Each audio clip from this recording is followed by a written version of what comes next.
Can you elaborate on how these sustainability commitments harm energy affordability and reliability? Well, so many of these commitments have a longer-term objective. We're going to be carbon-free by 2050 and so forth. You'd be shocked at the number of CEOs I've spoken to that have said, I don't have to worry about that. I won't be around. I can make the commitment today, but I'm not going to be around then. There is no viable path when you look at, on a global basis, when you look at it, just replacing hydrocarbons with renewables. Again, renewables have a very important role to play in certain areas, in certain fields. We make the raw materials that go into the wind blades and solar panels and so forth. I'm not anti any of that. I want to be very clear on that. But as far as they're reliable, the reason why you're building gas turbines is because you don't have the reliability. Nobody knows a week from today if wind turbines are going to be turning or not. Nobody knows exactly how much power you're going to be getting out of solar panels a week from today. They can tell you what you're going to be getting out of a gas turbine. So I'm more concerned about the today and how we get to the issues of today and how we get to the issues over the next 5 or 10 years, because that'll dictate where we are in 2040 and 2050. And coming up with unrealistic goals that we just hope that eventually we'll come up with some means or some mechanism, just isn't, it's not plausible and it's not realistic. That's what we're seeing in Europe. My question is just simply just this. From the standpoint of, can you talk about the dangers of retiring all fossil fuels, whether it be gas or coal or whatever? Can you talk about where we would be in this country today if we just decided, okay, that's what we're going to try to do? National suicide. I love it. And I'll tell you this. I was going to say this before we started. I love, and I don't know Peter Huntsman at all, but I love your bluntness, gosh almighty, because that's exactly what we need. I may have to wait 3 to 5 years for the EPA to approve a new chemistry, and that's simply not acceptable when you look at what we're doing with AI and what we're doing with material sciences. So you're spot on. Okay, so how do we accelerate that then? Well, it'd be great if the EPA would follow the laws that all of you passed creating TSCA, which is they have 90 days to approve a product or not. Right now, we have products that have been waiting for 3 to 4 years to get approval. I can build a facility in China in less time than that. If you're going to be building these composite materials, you're better off going someplace other than the United States because it takes so long. We don't want that. We have a world demand for 40,000 airplanes right now. That's right. We are about to go to a major transformation where instead of building 40 planes a month, you'll be able to build 100 planes a month. Oh, but wait, only if you get this next phase of composite manufacturing or thermoplastics right. We're ready to go. Nuclear is going to take some time, and we're going to have to change the way we build it to practically build it at some reasonable cost and a reasonable time frame, which obviously we're trying to do. Chris, right, and everybody's trying to do it. And we're going to need to keep baseload coal around, for a lot longer. So we're going to have to start putting some of these things together. How do we do that? I mean, it's not just telling our chairman about it. I mean, somehow we got to get folks to really understand and buy into this program if you guys are going to get the power that you want for AI. Because a lot of folks see the potential of AI, but a lot of folks aren't all that thrilled about it. I'm not an AI producer. I'm from the chemical industry. But if I've got $1 trillion balance sheet, I'm always going to be able to afford the power. That's not a concern to me. If he's got $1 billion balance sheet, he comes behind me. And if he's got a $1,000 balance sheet like the average household in America, guess who's going to pay the highest price and guess who's going to get the incremental last bit of electricity. And that's the way it's going to work. It's a pyramid. And so if you can afford it, and what we need to be doing is, you're absolutely right, we need to be building out the base load power, which has got to come back to natural gas. That's going to be the cleanest, it's the fastest, it's the most economical means of having a reliable base load across the board. And that's from our industry, because we don't have $1 trillion balance sheet. We've been through Europe. We've been through all these continents that have tried 7 different ways of making electrons, and they're virtually bankrupt. Doesn't work. We know it. It's not a theory. Doesn't work. That was that's exactly what I'm getting at. I think folks got to hear what you just said. Now, despite the rhetoric from some big tech companies and others about net zero, the reality is that their business model, particularly the business model of those that are heavily reliant on big data centers, requires reliable power, affordable power, and oftentimes natural gas is the best option. In many cases, it is effectively the only realistic option. Can you discuss how Huntsman Corporation focuses more on innovation than sustainability as a means to achieve both economic growth and cleaner supply chains? Well, I think that in all these supply chains, again, as we look at particularly in the chemical industry, the innovation that we have is to make things lighter. If you look at just the science of something as basic as a water bottle, think of the water bottles you pick up today. This is unfortunately pretty poor science right here, but most of the water bottles you pick up today, they feel like they're almost going to fall apart. The water bottle today contains about 15% of the material that the same application did 10 years ago. That's innovation. It's making the industry more efficient, lowering the costs, and it's better for the environment.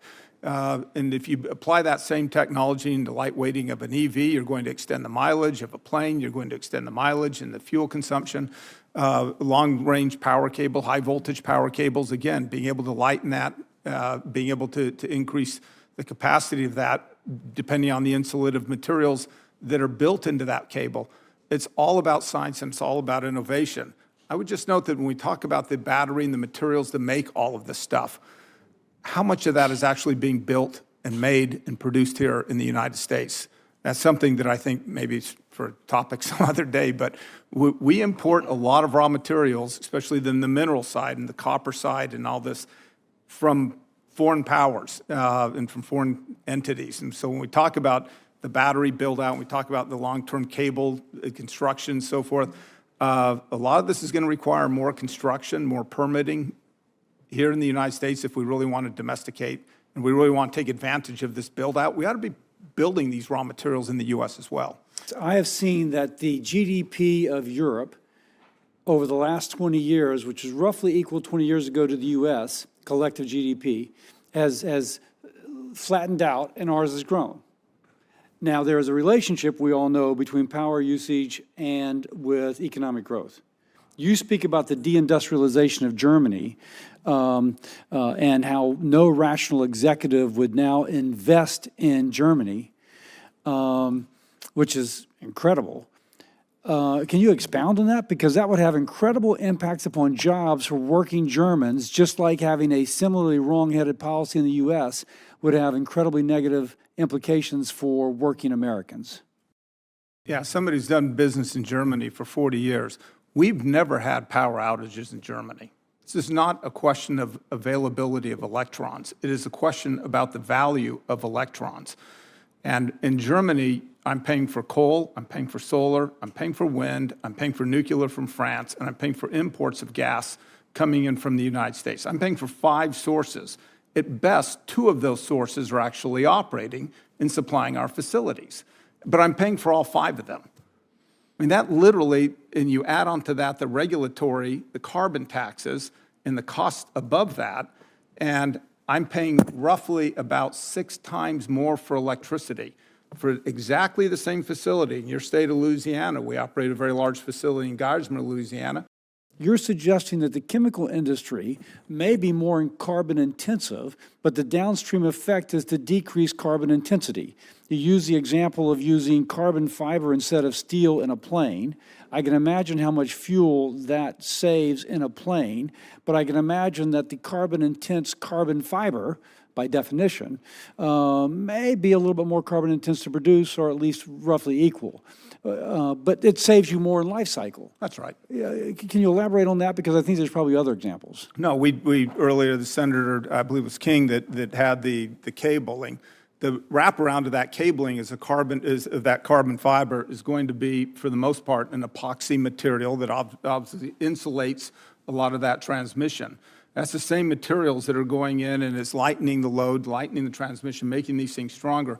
A Boeing 787 gets about 35% better mileage than a Boeing 767, the model that it replaced. And all of that is virtually no aluminum. It's mostly carbon fiber and composite materials. We have, just our company alone, about somewhere between 17 and 18 tons of liquid material, glue essentially, that goes on each 787 or Airbus 350. That's lightening the plane. It's allowing it to fly further. Over the lifetime of that plane, you'll be saving 100-fold. So even though in the moment in time, in the snapshot, it may look like, oh my gosh, emissions are increasing or whatever is increasing at Huntsman, but if you take that product you're producing over the life cycle of its use, the global climate is better. If you're looking at it from the perspective of carbon. That's right. I tell you, though, that our carbon's actually coming down. I accept that, in too. our manufacturing. We're getting the benefit of both, better, lighter usage on the set customer me up. side and also the manufacturing side. I believe that nuclear eventually will be able to fill that base load, but look, I just want to be honest with you. I'm the only one sitting here at this table that pays a power bill of over $250 million a year. That's my gas and electric bill in my company. We can talk all we want about all these renewables and so forth and solar and wind. The fact of the matter is it is failing in Europe where it has been implemented on widespread basis. It is failing. And the prices are going up through the roof. We can't afford it. We're shutting down facilities. We're laying off people. And we talk about these, especially in the state of Texas. We spend hundreds of millions of dollars a year manufacturing in the state of Texas. State of Texas, this entire base load is natural gas and nuclear and petroleum-based projects. The incremental piece that is renewable is wonderful. Again, I'm not opposed to that, but without the base load, we couldn't afford to buy electricity in Texas. And the only way we're able to compete today is because of the base that we have of a hydrocarbon-based energy source. And that is just the reality of all this. Eventually, somebody's got to pay for all this stuff. Well, the fact that the utilities now are really kindling a lot of interest in nuclear, does that give you any solace going forward? Not a great deal. I don't personally. I'm very concerned about where a lot of this stuff is going. When I see how much of this is renewable coming out, for every windmill that is built, again, this is our product, but for every windmill that's built, you've got to build a backup to it because 70% of the time, it's not going to be turning. So you've got to have a backup. Most of the time, it's going to be idle. So therefore, I'm paying for 2 systems. If I've got wind, solar, and backup, I'm paying for 3 systems. Not a problem with nuclear. Not a problem with nuclear, no. But again, I think we're probably 10+ years away from having mass-scale nuclear power. Mr. Huntsman, I really appreciated your testimony. You talk about the risk of distorted markets. I absolutely agree. I think our challenge is that we don't have a distorted market, but we just need to have more on our rail-built grid. So I guess I would direct a question, well, to any of the 3 of you, in terms of the importance of ensuring that our federal policies are not in a position where we are picking the winners and the losers. And I grant you, wind and solar have been the, quote, mature technologies for a long time. But we're now in a place where the Secretary of Energy, his deputy, are going to be spending a lot of their time over at DOI with a review of every individual wind and solar decision that comes before the department. I hope they take a long time in reviewing those projects because there are a lot of companies out there and a lot of consumers that just can't afford these redundant systems and the higher costs to all of them. And I think we're losing focus here when a Tier 4 data center comes online, they need 99.997. That means they're out of electricity. An Amazon center can be out of electricity like 27 minutes per year. They're not going to be relying on wind. They're not going to be relying on solar. That may be part of their system, a very small part of it, but for the most part, it's why they're looking to buy nuclear facilities and so forth. And it's the consumers that's going to get caught up with this higher pricing, and it's companies like ours that's going to get caught up with this higher pricing. So I'm concerned about a lot of this.